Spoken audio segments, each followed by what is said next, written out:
Dans le cadre de la journée sport et loisirs avec le stand de l'Office de tourisme de la ville de Châlons et de Cité-en-Champagne, nous avons rendez-vous avec Fatima Djemahi qui est, alors je prends mes notes pour ne pas me tromper, adjointe en charge du cadre de vie, développement durable et Agenda 21. Fatima, bonjour. Bonjour. Alors je viens vous poser une question toute simple. J'ai cru comprendre qu'il y avait un projet d'aménagement du Jard. Qu'en est-il ? Alors, le projet d'aménagement du Jard prend forme. On s'est réunis, un premier comité de pilotage, un second en septembre. C'est une volonté politique de Benoît Paru et l'ensemble de son équipe de faire de Châlons avec les Jards un véritable espace de loisirs et de culture urbaine. Le but étant, c'est de relier la rive gauche à la rive droite avec tout un parcours le long du Jard et jusqu'au domaine de Collus. Alors on parle de culture urbaine, est-ce que c'est dans ce cadre qu'un éventuel projet de skatepark commencerait à être réfléchi au niveau de la ville ? Oui, alors nous avons le porteur du projet, c'est l'association Terebent avec Jean-Pierre Casimirius que nous avons rencontré à maintes et une reprises. Donc le projet nous a été donné, Jean-Pierre Casimirius nous a fait une petite trame de ce qu'il espérait. Ça va passer, ça va être remis à un cabinet paysagiste parce qu'on ne peut pas faire n'importe quoi, c'est sous le contrôle des architectes des bâtiments de France. Le but étant, c'est de faire ça dans une des anses du Jard. Merci pour toutes ces informations. On va aller voir de ce pas Jean-Pierre Casimirius, JP pour ceux qui le connaissent bien, et on va lui poser quelques questions par rapport au projet qu'il porte sur un skatepark, installation d'un skatepark sur le Jard à Châlons-en-Champagne. Merci Fatima. Merci à vous.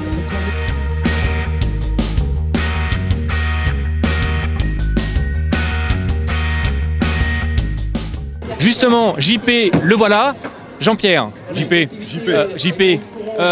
On est là pour parler du projet de skatepark. Ouais. Comment ça prend forme, comment ça se construit, où on en est?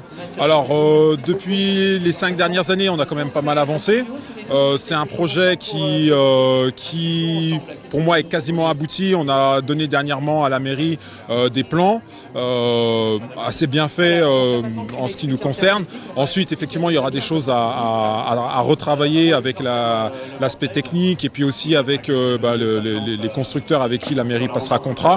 Mais pour nous, l'emplacement, en ce qui me concerne, je trouve qu'il est idéal en termes d'animation du centre-ville, délimitation d'un espace défini jeune, un espace central aussi, un espace famille, et puis aussi une nouvelle activité qui est en demande depuis, pour moi, 20 ans maintenant. Et allez, j'attends la première pierre a priori cette année, j'ai entendu cette année, j'ai entendu l'année prochaine, 2015, mais bon, j'attends la première et la dernière pierre.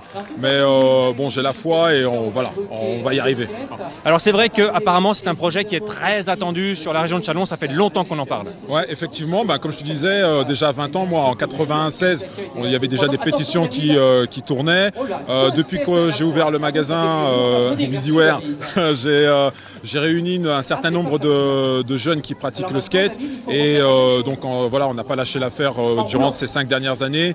La municipalité, l'ancienne municipalité avait lancé déjà le mouvement. La nouvelle municipalité continue aussi sur cette même lancée. Donc voilà, effectivement c'était très attendu, très long. Et c'est vrai que bon, je ne sais pas si c'est propre à Châlons, mais il faut de la patience quand on veut quelque chose de nouveau, il faut de la patience, quoi. Merci JP. Alors on a une démonstration de skate derrière nous, on va en profiter, on va aller voir un petit peu ce que ça donne. Merci, à bientôt. Merci à vous, salut. Ici, graffiti, vous parliez d'activité d'égalité. Alors, je ne vais pas vous le cacher, j'ai bien regardé, ça a l'air un peu dangereux, ils peuvent tomber. Moi je vous propose d'aller voir le stand des premiers secours, prendre quelques informations, on ne sait jamais. Alors justement, ça tombe bien parce que c'est vous que je cherchais. On revient du skate, d'une démonstration, et je me posais la question, si je tombe, que je me fais très très mal et que je suis seul à la maison, qu'est-ce que je dois faire? Est-ce que j'appelle le 18 par exemple? Non, il vaut mieux appeler le 15 parce que le 15 c'est un centre de régulation et ils vous enverront soit les pompiers, soit une ambulance, soit le SMUR si c'est très important. Il y a un médecin régulateur qui va pouvoir répondre. Il faut surtout bien donner les circonstances de l'accident, le lieu. Voilà, il faut être très précis là-dessus. Et puis le mieux, c'est que chacun soit formé aux gestes de premier secours, parce que c'est comme ça qu'on saura réagir en cas d'accident. Et c'est aussi que vous êtes là aujourd'hui pour montrer peut-être les premiers gestes. Voilà, les premiers gestes et l'usage du défibrillateur. Et puis, il ne faut pas oublier qu'on organise des sessions de formation très régulièrement. Là, il y en a une bientôt le week-end prochain. Voilà. Alors bien évidemment, tous ces conseils de premier secours nous seront bien utiles en cas de chute. Dans un tout autre style, je vous emmène voir de la réalité augmentée. Alors, nous sommes avec Alan. Alan, bonjour. Bonjour. Qu'est-ce que c'est la réalité augmentée? Alors la réalité augmentée, ça permet avec des logiciels sur des iPads de faire apparaître des objets en 3D dans un univers, notre réalité en fait, tout simplement. C'est un peu de la science-fiction? On va pas dire ça comme ça, oui, ça a une part un peu mystérieuse, un peu fictive, mais on n'en est pas encore là. Alors je crois que le plus simple pour tout le monde, qu'on fasse une petite démonstration. Ouais, allons-y. Alors là, je vais vous présenter un logiciel gratuit qui s'appelle Color Mix, qui permet donc aux enfants, comme vous le voyez, un dessin tout simple en 2D, de faire apparaître des objets en 3D en fonction des couleurs qu'ils ont choisies pour leur dessin. Donc si je prends par exemple ces trois feux d'artifice, si on passe la tablette sur le dessin, vous avez normalement, il y a une reconnaissance du dessin, une reconnaissance, et vous avez les 3 feux d'artifice qui apparaissent. Voilà. Donc après, il y a une interaction possible, effectivement, je peux lancer le feu d'artifice directement sur la tablette. Voilà. Et vous les avez, donc, ce qui apparaît sur le décor, notre décor à nous, notre réalité. Bah, c'est assez bluffant. C'est assez bluffant, oui. Et les enfants sont très contents, en règle générale, de pouvoir aller plus loin que le simple dessin. Ouais. Une dernière question. Parce que là, vous êtes en démonstration sur le stand de la ville. Oui. Si les enfants veulent profiter de cette technologie, découvrir, où est-ce qu'ils peuvent aller? Alors, il suffit que leurs parents aient tout simplement une tablette et puis ils peuvent télécharger gratuitement l'application chez eux, tout simplement. Voilà. Alan, merci. Merci beaucoup. En fin de compte, vous avez pu le constater, la réalité augmentée, ce n'est pas si complexe que ça. Et d'ailleurs, en parlant de complexe, je vous propose d'aller voir Monsieur Bourbrock, président de Cité en Champagne, par rapport au complexe nautique. Allons-y. Monsieur le Président, bonjour. Il me semble que depuis quelque temps, Cité en Champagne, la CAC, se penche sur un dossier important, la mise en place d'un complexe aquatique. Où en est-il aujourd'hui? Bien, alors, on ne sait peut-être pas toujours, mais la communauté d'agglomération de Châlons a la responsabilité des piscines qui sont sur son territoire. Actuellement, 3 piscines. La piscine olympique, qui a été construite en 1966 pour la première, mais qui a été complètement refaite. C'est une piscine en 1996, une piscine, j'allais dire, plutôt sportive. La piscine Régis Fermier, boulevard Vauban à Saint-Mémy, qui est une piscine ouverte l'été seulement, qui est une piscine de détente et de loisirs, beaucoup.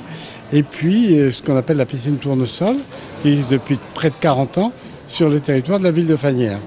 Nous avons décidé effectivement, au sein du conseil communautaire, à la place de cette piscine Tournesol, de faire une nouvelle piscine, mais un peu plus vaste, un peu plus complète, du point de vue des équipements et des offres qu'elle présente, que la piscine Tournesol actuelle. Une piscine ludique qui permet la détente, qui permet le sport, qui permet aux familles notamment d'avoir un lieu de détente.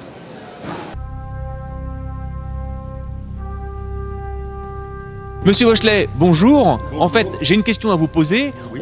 Là, vous avez présenté un petit peu les astres qui sont dans le système solaire. Est-ce que il y a danger pour nous avec un astéroïde qui traînerait quelque part? Absolument, il existe toute une famille d'astéroïdes qu'on appelle les astéroïdes géocroiseurs, dont les orbites les amènent à croiser l'orbite de la Terre. Alors on connaît, l'un de ces astéroïdes est très connu, il a été découvert par les Français et il porte un nom célèbre, Toutatis. On lui a donné le nom du fameux dieu préféré d'Obélix. Eh bien effectivement, cet astéroïde géocroiseur pourrait tout à fait, dans les milliers d'années qui viennent ou dans les centaines de milliers d'années qui viennent, venir frapper la Terre. Et c'est un objet de plusieurs kilomètres de diamètre. On en connaît d'autres et on les surveille. Il existe aujourd'hui un programme de surveillance des astéroïdes afin de pouvoir, non pas envoyer Bruce Willis détruire l'astéroïde, mais l'une des solutions imaginables pour dévier un astéroïde consiste curieusement à le repeindre en blanc.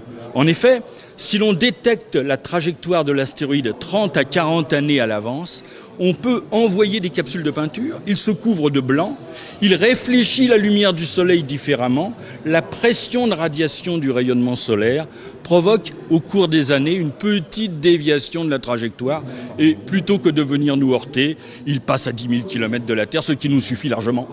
Donc vous me confirmez, c'est pas la peine que je fasse mes valises de suite. Non.